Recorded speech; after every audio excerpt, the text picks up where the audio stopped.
Even as Sasikala is convicted, the big resort drama in Tamil Nadu continues with changing dynamics every few minutes. There are no signs of the political storm in Tamil Nadu abating anytime soon. The Supreme Court has convicted Sasikala. There is already a new CM face chosen from the loyalists' camp. Essentially, somebody who will be Sasikala's Palanisamy. But after O. Palanisamy, leaders of his camp were sacked by the AIADMK. Here is how the events unfolded today.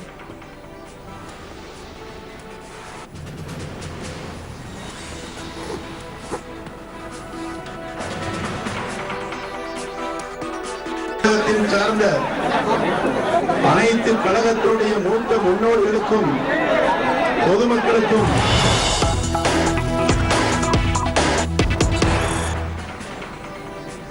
And yes, that big meeting that everybody is going to look towards is the meeting slated between Palanisamy, who has left the Golden Bay Resort. He is to meet Governor Vidyasagar Rao. The approximate time that is being told to us is around 5:30 this evening. Of course, that could be subject to some further change. Palanisamy will be accompanied by senior leaders Sengotayan, and question is, will the governor give nod to Palanisamy as the chief minister? Of course, Palanisamy is still claiming that they have the support of 129 legislators who were supporting Sasikala earlier. Sasikala has propped up Palanisamy as the chief minister face. He has been appointed as the new AIADMK boss. But even though, as our colleagues have been informing, that Sasikala still remains apparently the general secretary. Akshay Nath is outside the Golden Bay Resort. Akshay, has Palanisamy left the resort already? Is there an entire convoy that is following him? How is it playing out?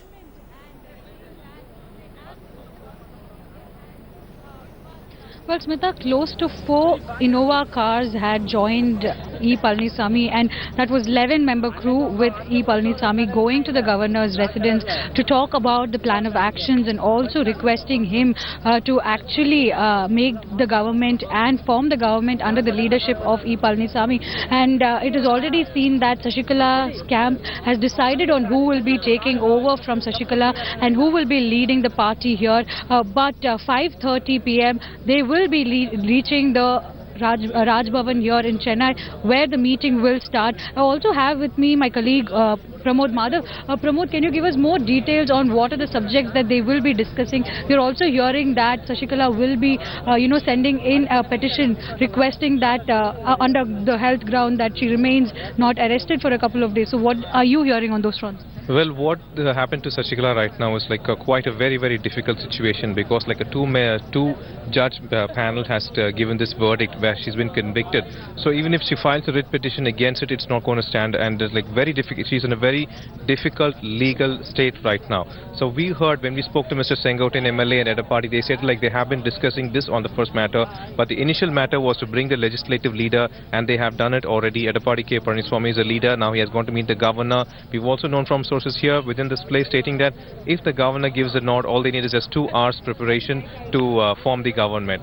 Well, Smita, it is also seen that all the MLAs who had come out and spoken today, I have to point out that 3 meetings have already happened here. The first meeting where Sengotayan came out with a press note stating that the party is moving ahead with Edapadi Palanisamy as the Legislative Assembly leader. And the second press meet was with a group of MLAs who insisted on the fact that this is Amma's dream team and they will go forward. And they've said that except O. Palanisamy, anybody else is open to join them. And the third press meet spoke about how Sasikala Natarajan is a little okay, and she's faced a number of hurdles like these, and this is not something new for the AIADMK, and they will face it yet again with the strong hold that they've always done before. So after all these meetings, we're seeing that the AIADMK, the Sasikala camp, still seems to be strong in the factor that Sasikala is the leader. Edapadi Palanisamy will be leading the Legislative Assembly as of now. Shalini Lobo is tracking the story from outside the governor's house. Shalini, what is going to be the crucial sort of deciding factor for the governor at this point in time, given that the court verdict has already come in and the state has really been without a chief minister for the past couple of days?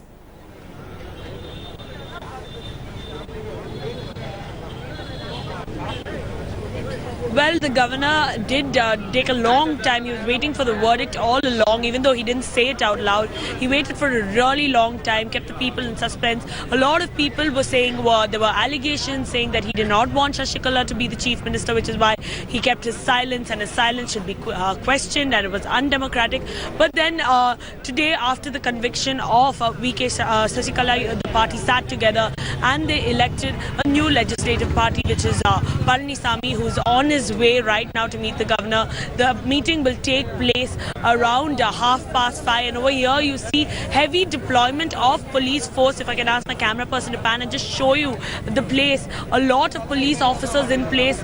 This is right in front of the governor's house, across the road, and what they say is Sasikala knew this was coming, and that is why she moved to the Golden Bay Resort out of Chennai, because if there was to be a law and order situation in Chennai could not afford one. After what it's seen during the Jallikattu protest, really long, the Chennai went through a lot where people came up to the streets, administration came to a standstill, everything was shut, and they did not want the same thing again, which is why this was taken to the outskirts of Chennai, around 80 kilometers from Chennai, in the Kuvatur area of Kanyapuram district. And over here you have people you have increased police force in Chennai, but as of now life is going on normal. You see no law and order situation, no chaos inside the city. And riots have been so used to one storm after the other storm over the past few weeks now that somehow there is a method to all the madness that's going around. Do stay on with us about Shalini and Akshaya. Remember, Sasikala Natarajan is reportedly set to surrender to the court of the judicial magistrate in Karnataka. She will be produced in Bengaluru's courtroom number 48. Even as this happens, the new AIADMK legislative head, Palanisamy, has gone to meet the Tamil Nadu governor to stake a claim to constitute the new government. At the moment, Sasikala Natarajan is still at the Golden Bay Resort, surrounded by most of her loyalists. Sources suggest that Sasikala is discussing the course of action and the next legal steps to be taken at the resort. Heavy police deployment continues at the resort, with Section 144 being imposed on the premises outside. I have to still go through the judgment. What they will do, what is our responsibility imposed on. I don't know whether, because Supreme Court has entrusted this matter to us, whether they will be entrusting the matter to the Karnataka or Tamil Nadu, we don't know. We have to go through the judgment. The Supreme Court verdict has pushed Sasikala Natarajan to go ahead with some tough decisions to secure AIADMK's future. After being found guilty by the Apex Court, Sasikala held a meeting at the resort and chose her replacement, E. Palanisamy, who was elected as the new legislature party chief. Now, apart from sacking O. Pannirselvam from the primary membership of the party, Sasikala also removed 20 MLAs. The new AIADMK boss, Palanisamy, has now left the resort along with 11 MLAs to meet Governor Vidyasagar Rao in 4, sets of vehicles. Meanwhile, O. Pannirselvam, who tried visiting the Golden Bay Resort, it was thwarted as the rival AIADMK faction filed a complaint claiming that there could be violence. Police have now imposed Section 144 in the area.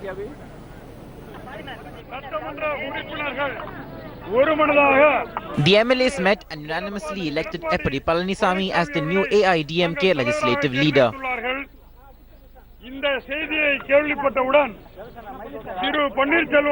Hearing this, Pannirselvam and his MLAs have left for Golden Bay Resort to create a ruckus.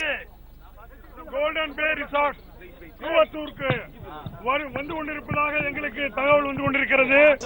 This is what we know. They are trying to come here and cause a law and order crisis.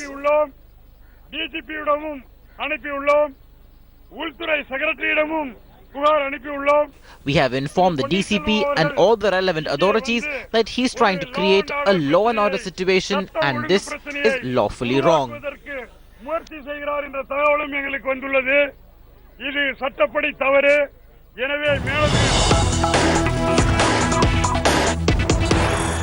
Okay, and into the latest breaking news that's coming in, the BJP has reacted to Sasikala's proxy candidate. The BJP has said that the appointment of a proxy is unacceptable to Tamil Nadu people. BJP has reportedly told the governor take a decision based on numbers and that Palanisamy can't win people's trust. So far, of course, it was being said that the BJP and the centre would not intervene into whatever course of action the governor chooses to take. Subramaniam Swamy of the BJP had been asking that the governor go ahead, make sure that Sasikala is sworn in, otherwise he should quit. But now the BJP is reacting and they are saying that Palanisamy will not be able to win people's trust, and the appointment of a proxy candidate is unacceptable. This is one of those decisions, in fact, which we'll have to wait and see as to which way does the governor really go, because is Palanisamy able to produce the 129 legislators that the Sasikala camp is claiming that they have with them? Are those numbers convincing enough? O Palanisamy, will the governor give him a chance as well? Because constitutionally, of course, once you have given in your resignation, there is no possibility or no option for taking back that resignation. But will O Palanisamy be given a chance to prove his strength, or will we soon see, in fact, the continuation of some sort of a constitutional crisis in the state? These are questions that are there on everyone's mind at the moment.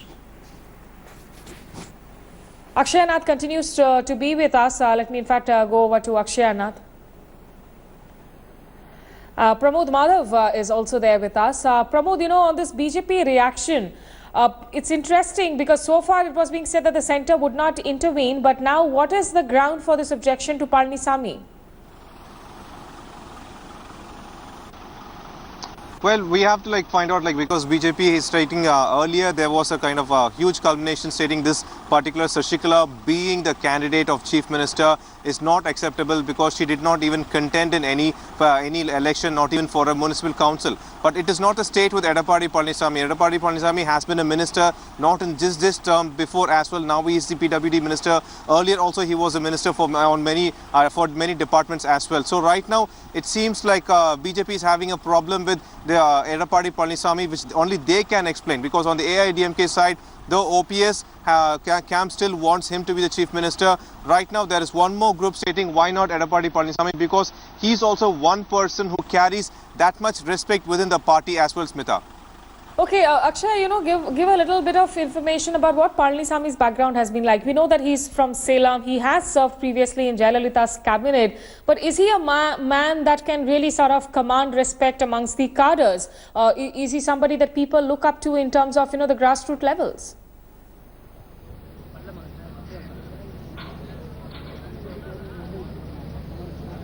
Well, Smita, I have seen that both Edappadi Palanisamy and O Palanisamy have very strong cadre-based votes that are there.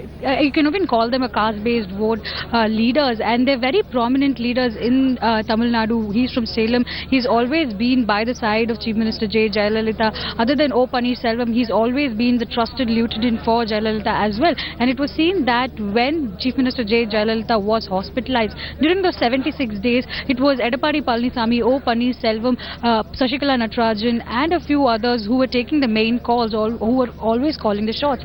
So Edappadi Palanisamy was also seen as an alternative to O Palanisamy when Chief Minister J. Jayalalitha passed away on December 5th. But because O Palanisamy has twice before been made the Chief Minister by Jayalalitha, they went on with the plan of making O Palanisamy the Chief Minister. But we also know that just like how O Palanisamy was to Chief Minister J. Jayalalitha, Edappadi Palanisamy is the same way for Sasikala Natarajan. She can always trust him. That is the kind of image that is always given out. And yes, he has a lot of follower base. There are a lot of cadre support. And in fact, as Pramod was just pointing out, there is a small faction in the OPS camp who are also now talking about why not Edappadi Palanisamy if he's still part of the AIADMK, and if he's going to lead, and then there's no problem in them following him. It was only Sasikala that they had a problem with. Edappadi Palanisamy has been with the party for really, really long time, and he was also a trusted aide of Jayalalitha. So why not try him? Is the kind of feel that is coming out now, Smita. Okay, joining me also is consulting editor T.S. Sudhir from outside of O Palanisamy residence. Sudhir, it's a very interesting scenario continuously, where first of all it was being asked as to what is Chennamma's administrative experience other than the fact that she was close to Jayalalitha, and now people are saying that if you're talking about a Palanisamy, will he be able to win people's trust and the cadre's faith? How do you look at this development?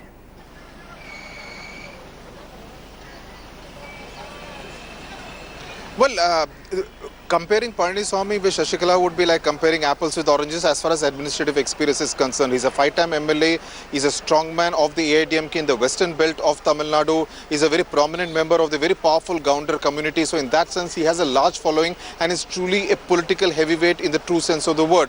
Of course, the big question for him, big problem for him would be whether the Tevar community, now remember, just to give a historical context, the Gounders and the Tevars have always been opposed to each other. Both are the dominant backward caste communities here in Tamil Nadu.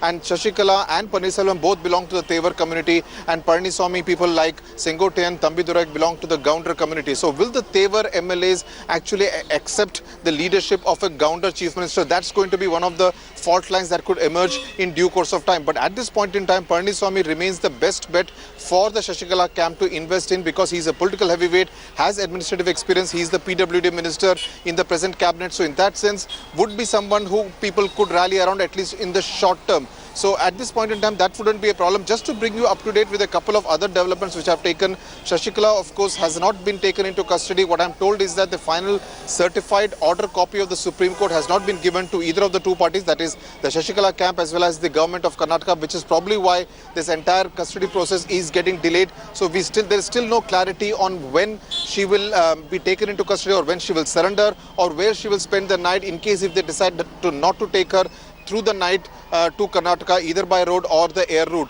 The other development, of course, is that E.K. Palanisamy is going to meet the governor at 5:30 this evening, when he will stake claim to form the next government. And then the ball is really in the governor's court as to what he decides to do with that letter which has been submitted with the signature of a majority of legislators. The number is still not known, but I am told that the number of legislators is definitely above the halfway mark. Okay, so they do stay on with us. Shalini Lobo also is joining us on the broadcast. She's at the governor's residence. Shalini, are there any other, in fact, individuals or parties, say the opposition, who are trying to meet the governor to make representations? What is the kind of consultations that is going on as far as the governor himself is concerned?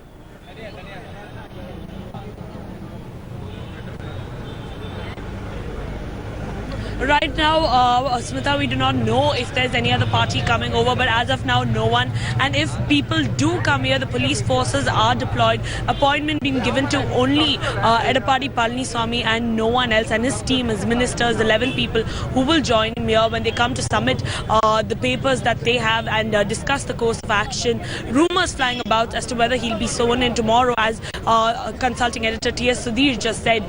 He has the majority and it's above the mark. So these are the papers he's going to submit to the governor. Now, rumors are flying about that he might be sworn in tomorrow, but no confirmation just as yet. It's up to the governor now. There's no interference from the centre. The governor will be the one to decide. Police deployment all over the area, getting ready, and in case of any chaos that has to unleash itself in the capital of Tamil Nadu, everyone, police all over the city, taking these positions in here, deployed here to make sure nothing unforeseen takes place, Smita. But as of now, from the governor's house, nothing except the fact that Edapadi Palanisamy and his ministers will come here. The MLAs, right. 10 MLAs will come here and will meet him at 5:30. Sudhir, as far as Pannirselvam is concerned, we saw a lot of important faces crossing over and announcing their allegiance to Pannirselvam. But in terms of the numbers stacking, why is it that he's still not being able to perhaps draw more support from these legislators? What is it that is keeping these legislators sort of intact at the moment, if it is?